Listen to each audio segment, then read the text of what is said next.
Mini episode 1300 of the FDH Lounge is brought to you by Sportsology, delivering unconventional columns and webcasts about sports, TV, music, movies, and more. Follow them on the web at sportsology.com. The FDH Lounge. You'll want to schedule your life around it.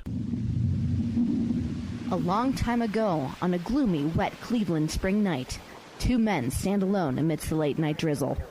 Their voices echo across the vacant station parking lot as they debate the merits of the great American radio show that have been missing for far too long. On that night, an idea was born. That idea became the FDH Lounge.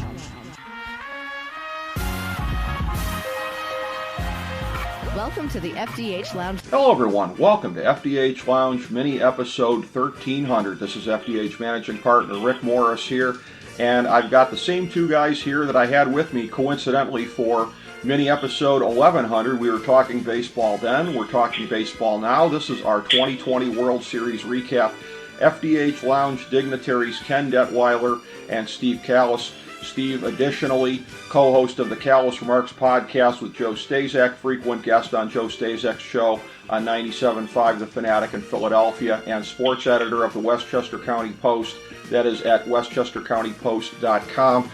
These guys were here for our World Series preview, and they are going to be helping me break it down today as far as what happened, this being 2020. Of course, there's a lot that's off the field. There's a lot that's weird and wild. In addition to all that, before I throw it to these guys here, a couple quick notes, and I will credit Wikipedia for this as far as some interesting things in this year's World Series. I had heard this, we had heard this coming in, that this was the fourth time in the wild card era when both teams with the best record in each league played in the World Series, and how extra unlikely that was with the best 2 out of 3 round that everybody had to play up front. But in the end, the two teams with the best records in each league were there. I had heard that remarked upon. I'd also heard a little bit of this remarked upon, this being the first World Series to feature the cities that hold the NHL and NBA championships in the same year, Lakers and Tampa Bay Lightning. Of course, that happened very recently, this being 2020. So one of these cities was going to come away with 2 titles, and now we know who it is. I had seen previously first World Series since 1944, when it was the St. Louis Cardinals and the St. Louis Browns, for it to all be played at the same field.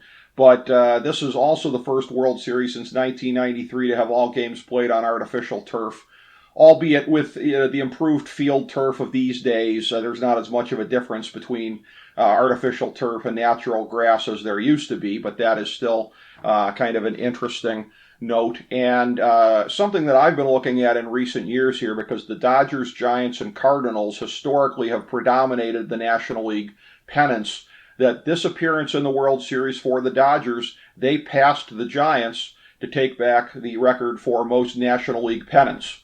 And, of course, the Dodgers made it count this time. And so we'll talk about that. I throw it to my good friends and fellow FDH Lounge dignitaries. Ken Detwiler, of course, I used to sidekick him on Life's a Pitch with Ken Detwiler on the Sports Talk Network back in the day. So I go back to the year 04, talking baseball on virtual airwaves, talking with this guy. And Ken, over a long stretch of time, I don't know that we've ever talked any baseball that matches up to the weirdness of 2020, my friend. It's crazy. And Halloween, too. Happy Halloween to everybody. Yep. Yeah. And also, did I leave out the fact we have a full moon? And the clocks turn back for some parts of the country. That's right. That's right. An extra hour 2020 is all we need, huh? Yeah. Well, on, folks. Happy Halloween. Yes, the time change, whatever. Of course, that gives away when we're taping this as opposed to when it's being posted, because in order for this to be 1300, it has to follow another thing that's yet to come. But yes, for everybody that's listening to this, I hope everyone enjoyed their Halloween. I hope everyone enjoyed getting their extra hour. You know, sometimes we peel back the curtain on this thing. Can we admit now that when we recorded our World Series preview that we had 2 of them in hand? We also had Dodgers Braves ready to go prior to Game 7. We can break kayfabe on that one.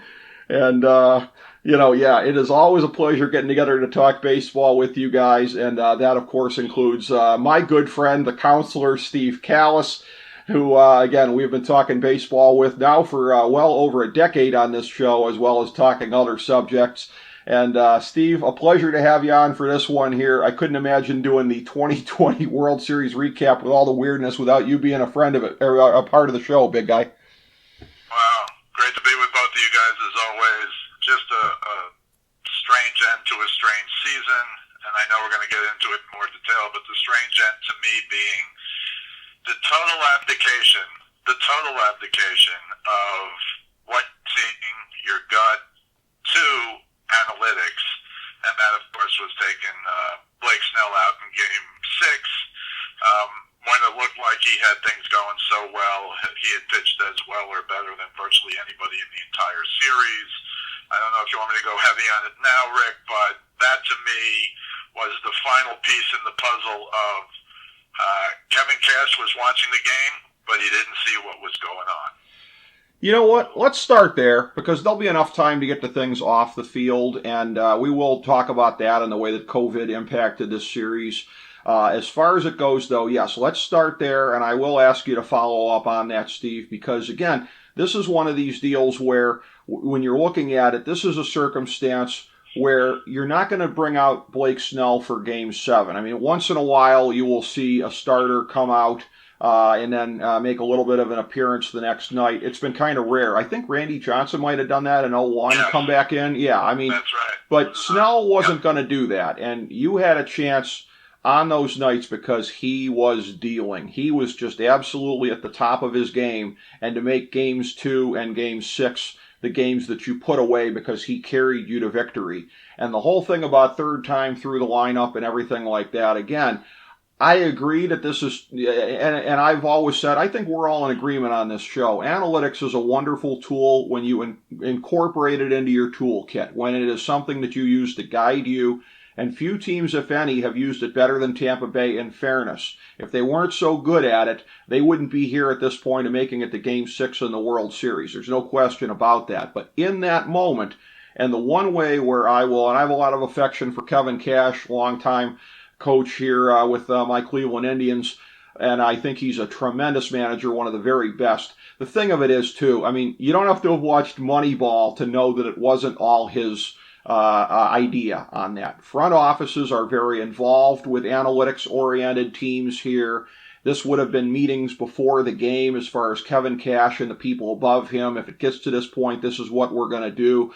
Now, yes, he should have, in that moment, called an audible, so to speak. I know it's the wrong sport to say called an audible, but I'm going to say it anyways. You let him go because, again, whether it's the eye test or anything else that analytics people might scoff at as far as how you're going to put it, that guy, when he's going, when you have a guy that is one of the best aces in the game, and he is going to that degree. Look, even Dave Roberts, who was loath to show up another team, right? Dave Roberts didn't sugarcoat. He's like, well, thank God he was out of there. We were so happy they pulled him. I mean, you would have expected, Dave Roberts is a classy guy. You would have expected something a little more diplomatic, but he was straightforward with it.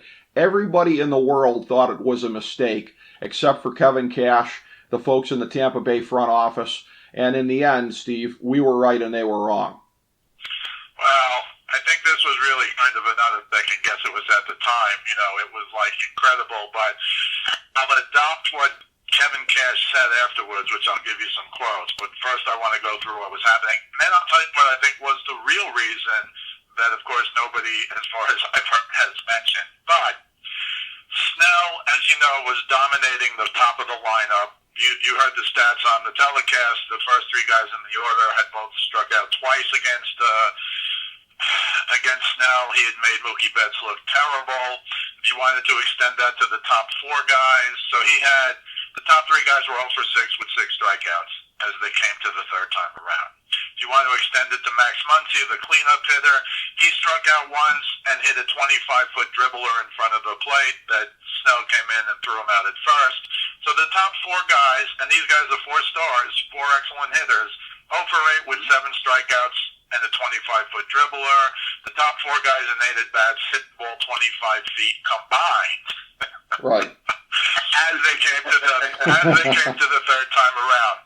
The other stat I love, which you guys will love, will be Blake Snell became the first guy in in the World Series to strike out 9 guys in the first 4 innings since some guy named Sandy Koufax in 1963 against the Yankees. Wow. I mean, that's how far you have to go back to find somebody as dominant as Big Snell was in the first 4 innings. Now, I'm going to read you what Kevin Cash said because I have some quotes. I also have the Dave Roberts quote, which I will get to. This is my biggest pet peeve in the World Series. I might take a little time. Rick, cut me off if I'm going too far. But Kevin Cash, quote, "Personally, I felt Blake had done his job and then some. Mookie coming around for the 3rd time through, I value that. I totally respect and understand the questions that come with it. I don't even know what that means, but you were essentially a moron who didn't see what he was watching. You can respect all you want. 6 pitches after Blake Snell was taken out, the game was over. It was 2-1. And finally, Kevin Cash again after the game, quote, "If we, not I," maybe you're right, Rick. Yeah. "If we had to do it over again, I would have the utmost confidence in Nick Anderson to get through that inning." So I want to talk just briefly about Nick Anderson. His 2020 postseason, 14 in the 3rd innings, ERA 5.02, strikeouts to walks 9-4, a little over 2-1, and home runs 3. As he came into the game, as you guys probably know, he had given up a run in 6 straight appearances. That is the all-time postseason record. When he finished this game, he had given up a run in 7 straight. That's a record that may never be broken. Compared with his regular season stats for Tampa for the last 2 years, 37 innings pitched, 1.43 ERA, 67 strikeouts to 5 walks. That's 13-1 if you're scoring at home. So clearly Kevin Cash was looking at regular season stats and not postseason stats when he went with that idea as well. So he made 2 mistakes. He pulled Snell and he put the wrong guy in. But more important than anything I can say or anybody else could say is what the Dodgers said after the game. Mookie Betts, quote, "Kind of like a sigh of relief. Had he stayed in, he may have pitched a complete game. He was rolling. He was pitching really, really well." To your point, Rick, Dave Roberts after the game, quote, "I was pretty happy. He was dominating us. Mookie looked at me with a little smile. He wore just all kinds of excited. Snell was out of the game. Finally, Corey Seager, MVP. Quote, once he came out, it uplifted us a little bit for sure. We started feeling a little momentum. And you know what happened? Mookie doubled down the line. He hit a rocket down the line. We'll talk later about the shift and why, and maybe you can speak to this, why in a 1-0 game in the 6th inning, which looks like it could be a 1-0, 2-0, 2-1 game, you're not standing on the foul line like in the old days. Yeah, so I just want to talk about Mookie Betts getting home on a ground ball to first. If you recall, in Game 1, he did exactly the same thing, and I know you guys know this, but when you bring the infield in, if you have a slow runner on third, you can bring the infield in to a certain amount. If you have a fast, brilliant base runner on third, like Mookie Betts showed in Game 1 of the World Series when he beat a throw home, you got to come in even more. So when they hit a ground ball to first, Choi is in, but he's not really in, and he fielded the ball cleanly. He made a good throw to the plate, and on sheer speed and base running ability, secondary lead, good jump, on with the crack of the bat, head first slide. He beat it, and frankly, he beat it rather easily. That was a gigantic run in the game, as you guys know. So, and of course, Betts again hits a home run in the 8th inning because he's Mookie Betts. That made it 3-1. But I thought after those 6 pitches from Nick Anderson, Yeah. and don't forget, by the way, Turner almost did a home run right to the warning track. Right. That would have been a total disaster. But I just wanted to say one more thing. Here's my view of what really was going on in Kevin Cash's mind. Okay. It couldn't have been 3 times through the order. You know why? Because 4 of the previous 5 games, he let those pitchers, including Blake Snell in Game 2, go 3rd time around. Right. Blake Snell in both starts went 5 guys. Right. Blake Snell went 2, Charlie Morton went 2 or 3, 4 out of the 5 games. So that didn't sound right. Here's what I think happened. Blake Snell in Game 2, he's out there with a 4-0 lead. He's pitching well. He's not dominant like he was in Game 6, but he's pitching well. And here's what happens. The number 8 guy walks. Chris Taylor hits a home run, 4-2. Mookie Betts walks. and then Seager gets up in singles, and that's when he pulled him. And I think in his mind he was like, this guy got a single, first guy up got a single, and now, oh my goodness, what happens if the next three guys get hits? Just like in game two. I think that's why, and of course there was nobody there to ask him that obvious question, or say to him, well, hold it now, Kevin. 4 of the first 5 games, you let all these guys, including Blake Snell, go into the 3 times the order. What happened? But nobody really had figured that out at that point. Sure. So I've said more than enough. I want to hear what you guys have to say, but a colossal blunder, and again, to me, the application totally to analytics. Well, long story short for me, I'll just make it quick. I don't disagree with anything you said. I'm going to turn to you, Ken. There's a lot to unpack there as opposed to on the core question of Snell getting taken out. I mean, I know you have very strong thoughts about that. I guess I'll ask you this in 2 pieces then. Let's start with Snell. I know that handling pitchers is something that you've had to do in your long career managing high school baseball and, being a youth coach and everything like that. So thoughts on that, Ken? I've been waiting to hear you opine on this ever since it happened. Well, just to go back to the Snell cash thing, just one thing I did as a personal growth issue is I can now read lips. Okay. Snell was taken out of the game. And I had always wanted to learn how to do that, and I could definitely see a couple words that I truly understood. It's like, whoa. So, but there I digress. Yeah, it's something that we've done at the high school level now. We're aware of that. I always tell the head coach, not being that, just being the assistant or the pitching coach on the varsity, I want to kick him sometimes when you go the third time through, especially to the heart of the order. These guys have seen everything you have. Yeah. And in this case, which is totally different than high school baseball, obviously, they already know what you have before you saw them for the first time. So I have to agree 100% with what you guys are saying with this stuff, simply because this guy was cooking now. I mean, like Steve mentioned, and Rick, you agreed to this, his ball was hopping and moving. Yep. Moving. And the hardest thing to teach pitchers is to have them moving that ball. Right. Up, not only just up, down, in, out, but everything it's got a little movement on it. If it's straight, if it's like a clothesline, you might as well go to a batting cage. Right. Snell's pitches were dipping and diving and moving. He was feeling it. You don't take a guy out at any level with that kind of stuff. And I understand it's 1-0, but I go back to when the Braves won their World Series, 1-0 against us. Yeah. Cleveland Indians. So I agree with, like I said, everything you guys have said. Steve, you said it could end up being 1-0. The way he was going, yes, his pitch count wasn't up. The ball was moving. He was feeling it. He had a chip on his shoulder. Right. Is what it looked like to me, anyway. Well, and yeah. I think Cash, I'm not going to say he was out-coached or out-managed. He just maybe he pulled a boner, really.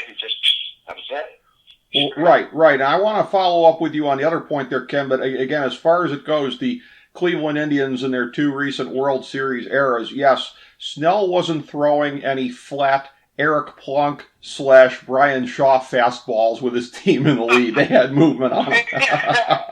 So, there was none of that. And again, to Steve's other point here, vis-a-vis how you put the shift on, how you guard the lines in a situation like this, and again, shifting is very much, again, 21st century / analytics. It works well by and large. I mean, it works well on a macro level. But again, in the micro level of this specific situation, not guarding the foul lines, again, I know you must really have some thoughts on that based on decisions that you have made as a skipper over the years. Yeah, it's we've got all these analytics, and that's great. But baseball is still the same game, right? In my opinion, and that's and I use analytics all the time, or what I used to call stats, to prove the point to the players and things like that. We would do. But, yeah, you take first and third, you take the lines away, outfield, you don't have anything over your head. You're getting the sign out there, it gets over your head.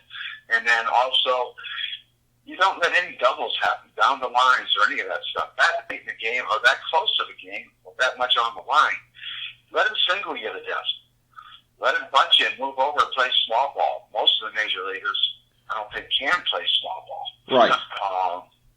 So that's even an advantage to the defense again. But I think we get, not only in baseball, but just about everything in life. I could go into the COVID, I could go into this and that, the elections, blah, blah, blah. We've got way too much information in front of us. And I don't think it's all that difficult sometimes. And this would be one of those instances. Yeah. Ride your horse until he shows that he doesn't have it anymore. He'll show you. And there's no signs of that at all. Yeah, I agree with that completely. I think you are right about that. What I want to do, I want to get some thoughts from you guys, additional thoughts between the lines before we turn to look at the COVID parts of this, that this was a series, just to give you some of my things off the top of my head that were notable in the ratings. Again, just terrible ratings throughout. They did at least get higher as it went along through the series, but setting negative ratings numbers here, negative ratings records, I should say, through the course of the series. So this was something that perhaps not unexpectedly the mainstream didn't find to be as compelling. We knew coming in that it would be excellent baseball for people who love baseball. That was the case. One of the macro level stories to me is that the hot players, by and large, on both teams stayed hot. For example, it wasn't the fault of Arozarena that Tampa Bay didn't win the World Series, because that guy went out on his sword.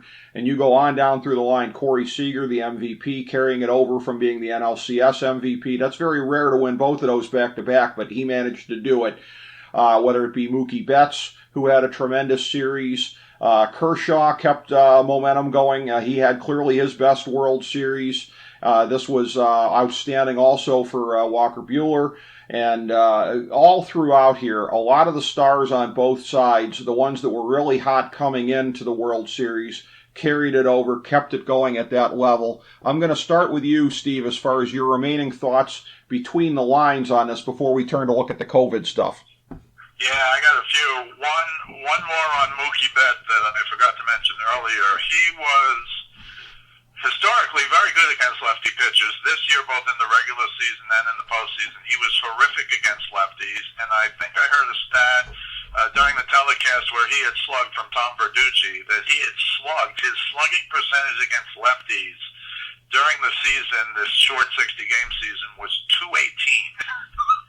And I believe he said it was the worst among all players in Major League. Wow. Just another example, another reason not to take him out. And that kind of strikes me as a statistical, analytical thing. But in any event, you're totally right about Randy Arozarena. Guy didn't come up till August 30th. He had 10 home runs in the postseason, all-time record, 29 hits, all-time record. I will say this, and maybe we'll talk about this later, the extra 2 games at the beginning, I know he got 4 hits in those 2 games. I don't know how many home runs he hit, but he was just unbelievable, and they just couldn't find a way to pitch to him. They'll have to try and find something for next season, because this guy was just unbelievable. Corey Seager, as you said, in the World Series, MVP in the NLCS and the World Series, 400 batting average, 538 OBP, 700 slugging, 1.238 OPS.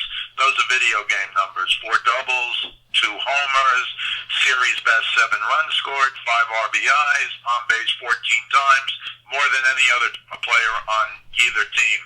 I have to, I think, a little bit take my hat off, and I'll tell you why just a little bit, to Clayton Kershaw, who has been horrific in the postseason, but you have to give him credit. He got 2 wins. He pitched a total of 11 2/3 innings, which I guess you guys will tell me is the way it is nowadays. Roberts got him out quickly in Game 5 because he thought he was going to lose it a little bit, but I will say a few things. First of all, 4 wins in the postseason.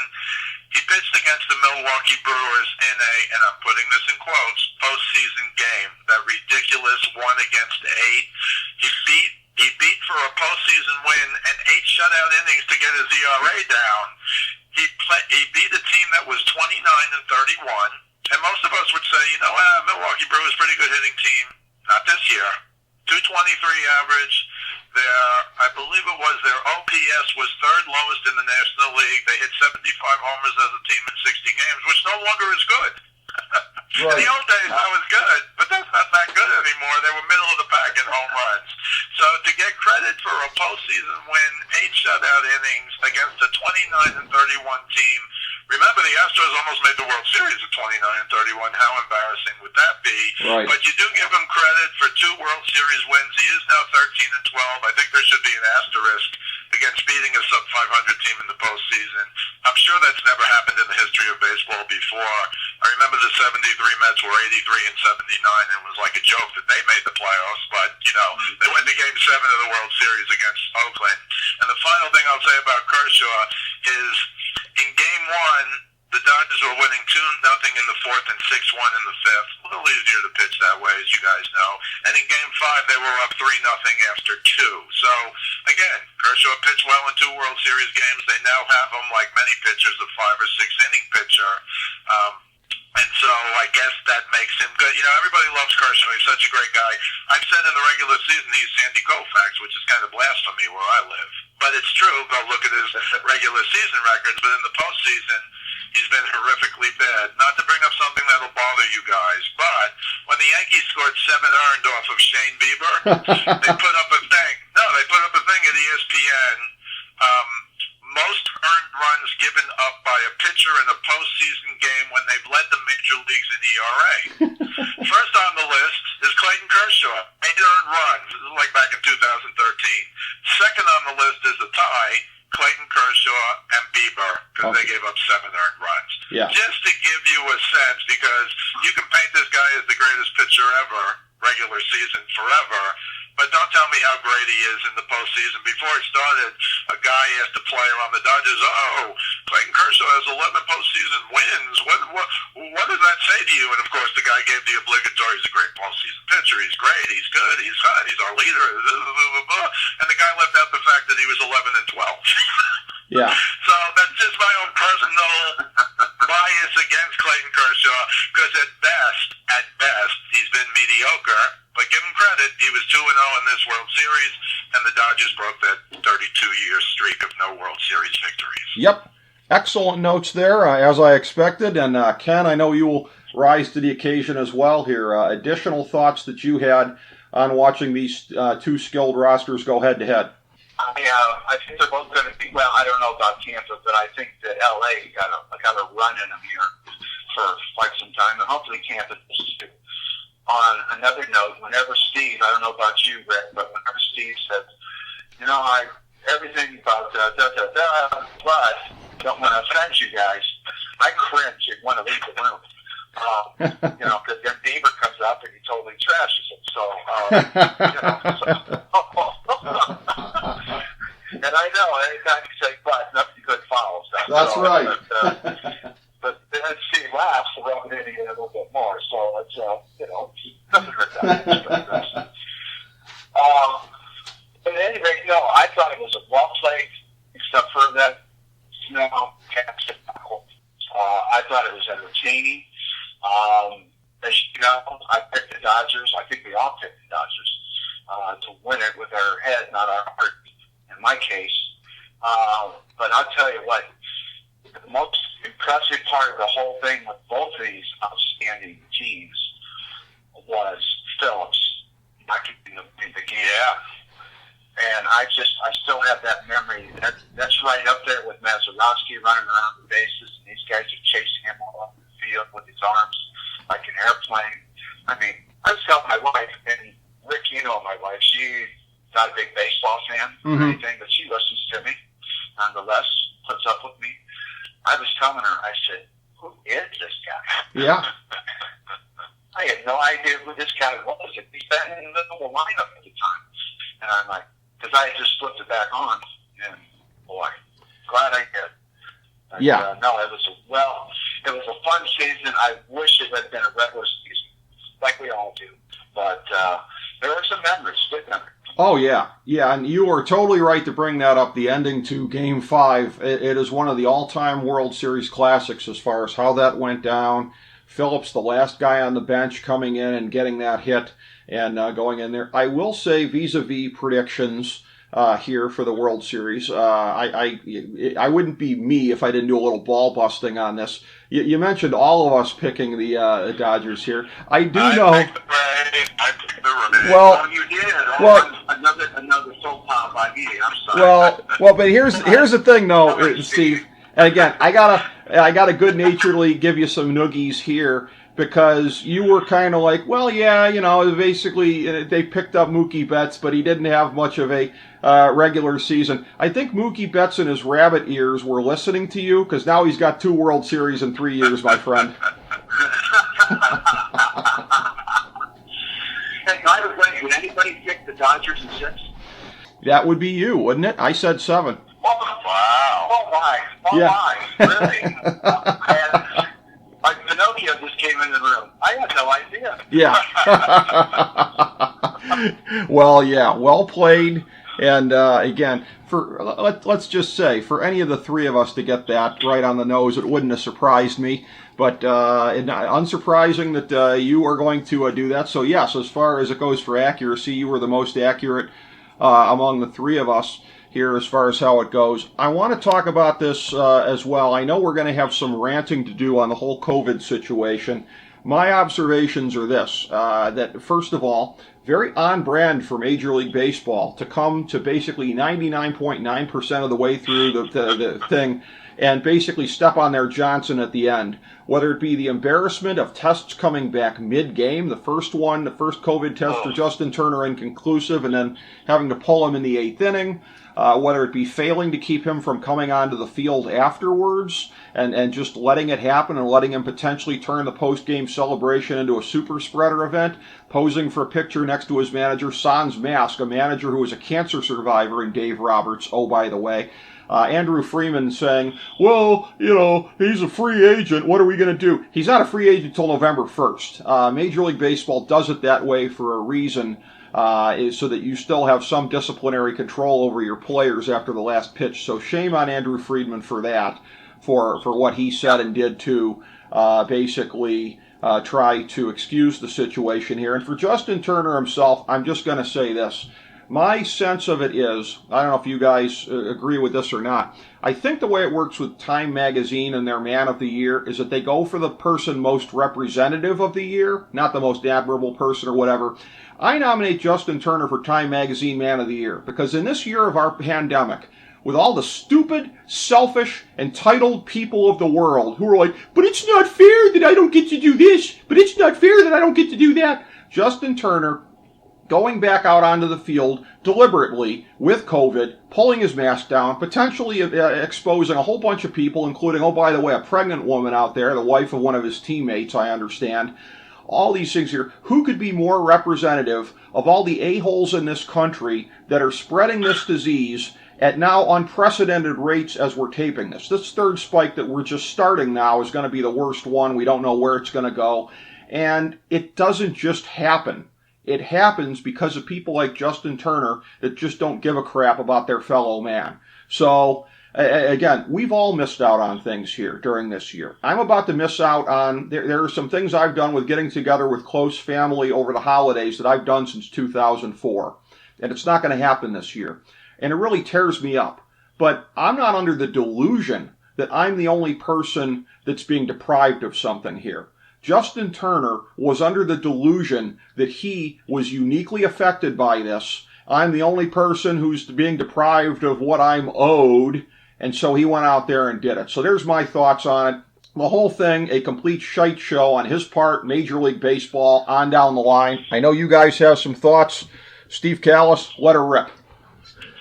Well, shame on everybody, especially Justin Turner. I mean, just from top to bottom, total shame on everybody.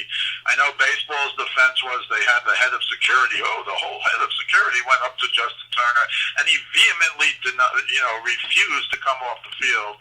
And I think they actually thought of the optics of leaving him there versus physically escorting him off the field. The better idea, I think, because they said, you'll recall, they put him into isolation in the 8th inning. And, of course, that isolation lasted, I guess, 2 innings. But it would have been more intelligent to either take him right to the hospital or at least get him off the grounds. That would have solved any and all problems relating to this, other than the timing, which I still think we're going to find out after the fact. Maybe there was a cloudy test in inning 2, but a positive test by inning 7 or 8.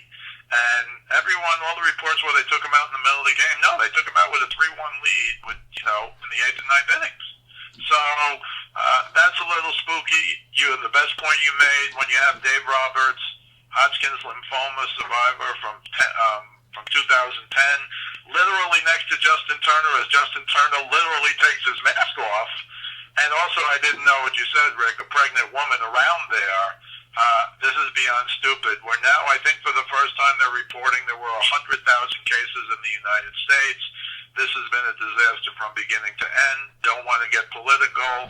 The president knew about it in February or even late January from those Woodward tapes and didn't want to panic the country, and look where we are now. And the other problem is now, of course, so if you're in New York where I was and you saw what happened in March and April, and what happened was people dying on beds in hallways in hospital. They never actually got into the ICU beds. When you see that kind of, scared the Northeast, and I think most people were saying, it's those blue states up there in the Northeast, those idiots in New York. And virtually nobody learned from what happened in New York, New Jersey, and Connecticut. And poof, here we are 6-7 months later, and virtually everybody is going through the same thing. But yes, you're right, Rick. Justin Turner is kind of exemplifying what a lot of idiots across the country are doing. And when the history books are written on this, again, I don't want to get political, they're just going to say, all we had to do was wear masks. And if we wear them now, between now and February 1st, we'll save like 90,000 lives or something. I don't know exactly how those things work, but the point is not the 90,000 number. The point is we could save tens of thousands of lives right now, and that simply isn't happening. And I think I'll say it again, shame on baseball, shame on security, shame on the Dodgers, but most of all, shame on Justin Turner. I can't improve on anything you just said there, and that, again, what this comes down to in so many cases, and that's the whole thing or two. What's that old cartoon of, we have met the enemy and he is us?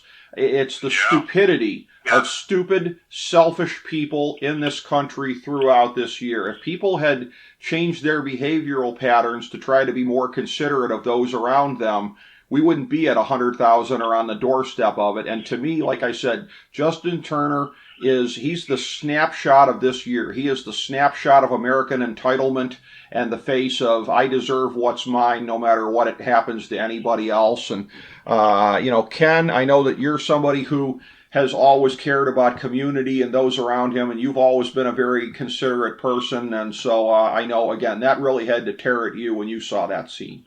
Yeah, a couple of things stick out for me is the security guy, the head of security. Somebody was the head of making sure everything was secure.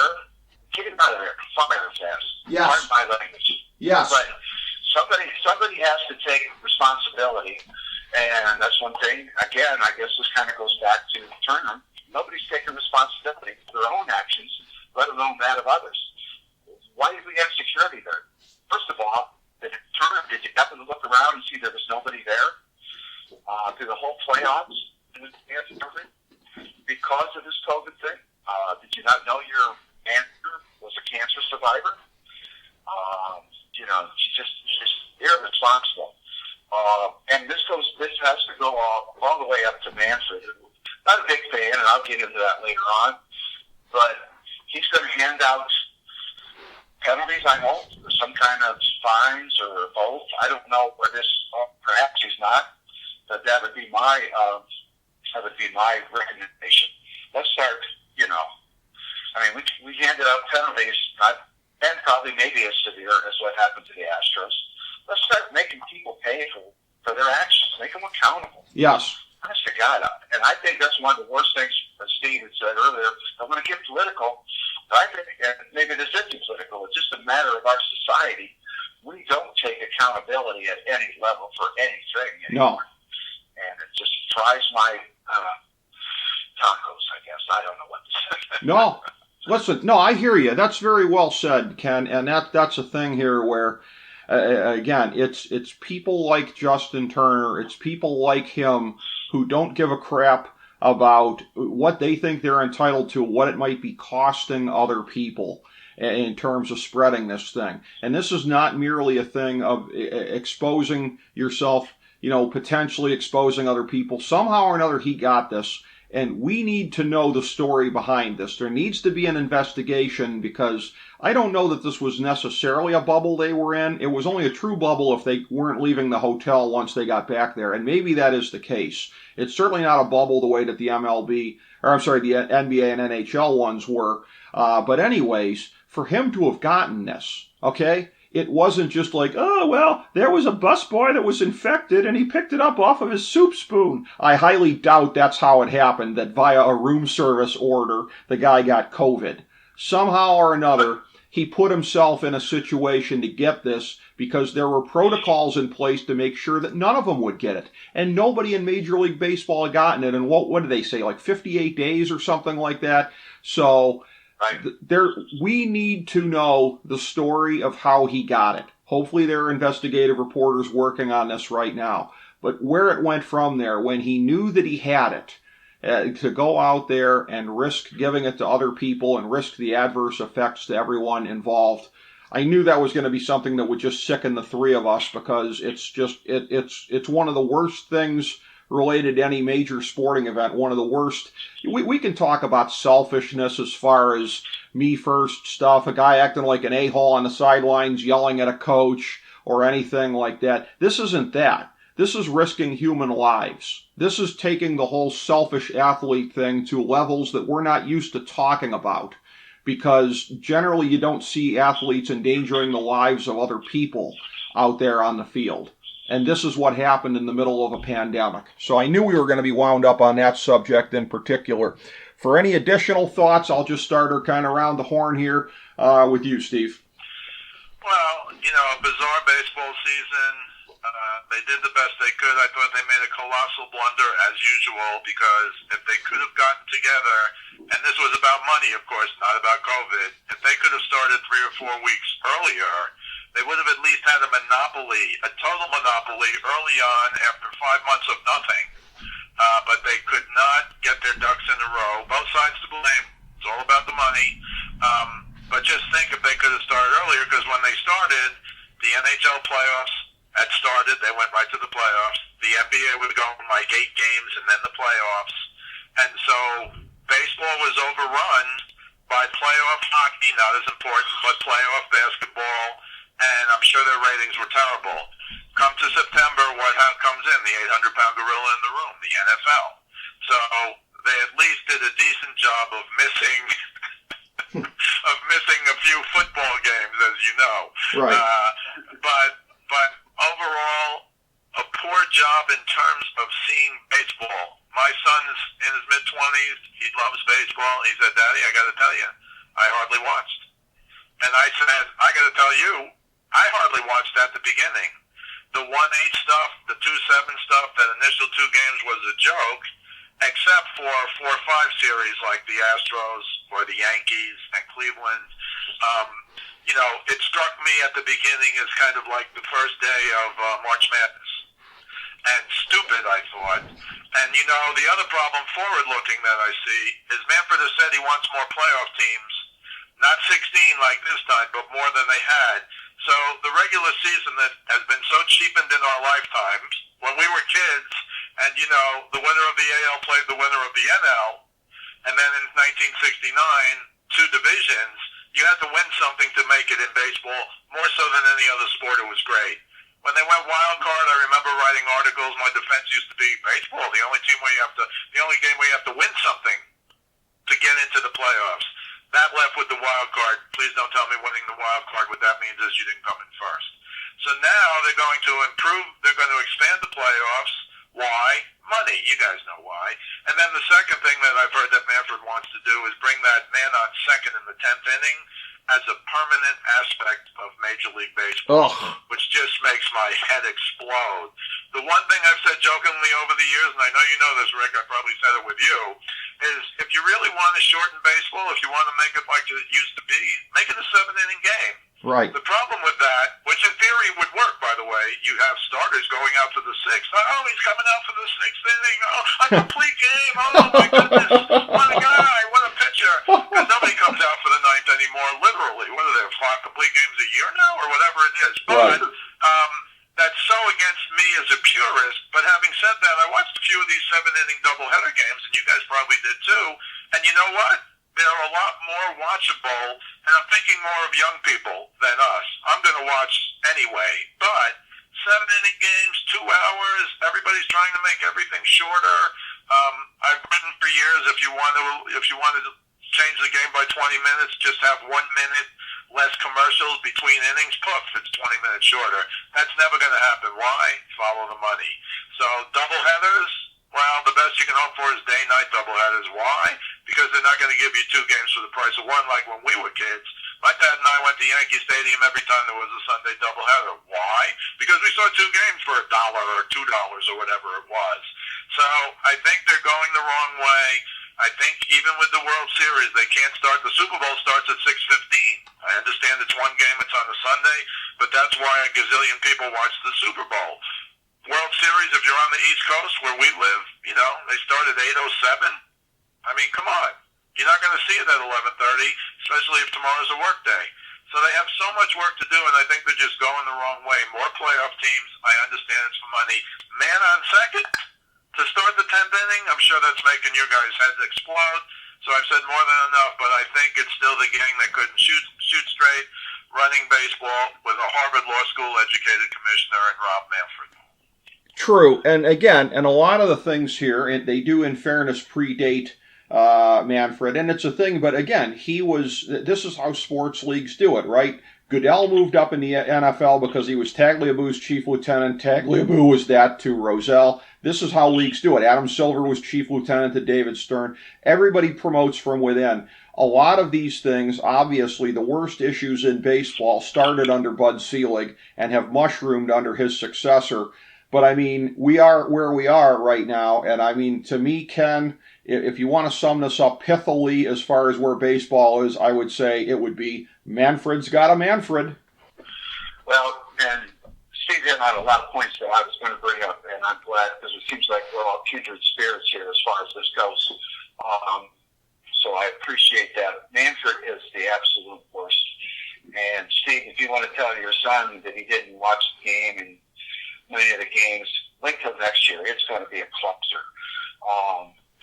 You know, we've got this economic stuff that's happening with the COVID thing. Brad Hand and others are just getting lopped off because everybody's got to cut payroll because not everybody, but teams like Cleveland has chosen to do it, and everybody was hurt financially as far as ownership goes.